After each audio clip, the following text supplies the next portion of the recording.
আসসালামু আলাইকুম। আজকে আপনাদের আরেকটি নতুন সেলাই দেখাবো।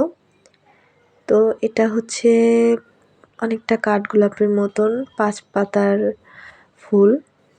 তো এখানে আমি যে স্টিচটা দিচ্ছি এটাকে ব্ল্যাঙ্কেট স্টিচ বলে, অনেকটা চেন সেলাইয়ের মতো।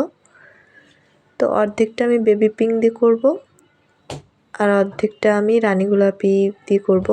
তো দেখেন অর্ধেকটা শেষ করেছি, আর বাকি অর্ধেকটা আমি পিঙ্ক রানী গোলাপি দিয়ে করব। তো এই বাকি অর্ধেকটা দেখেন আমি যে অর্ধেকটা করেছি তার ফাঁকা দিয়ে কিন্তু স্টিচগুলো তুলতে হবে, আর অনেকটা একটু ঘন ঘন করতে হবে যাতে বেশি ফাঁকা দেখা না যায়, তাহলে ভালো লাগবে না। একটু ঘন ঘন হলে ভালো দেখা যাবে। তো খুব শীঘ্রই এর পুরো ভিডিওটা নিয়ে আসবো, আর এর পুরো ভিডিও অলরেডি আমার ইউটিউব চ্যানেলে দেওয়া আছে, আপনারা সেখান থেকেও দেখে নিতে পারেন। আল্লাহ হাফেজ।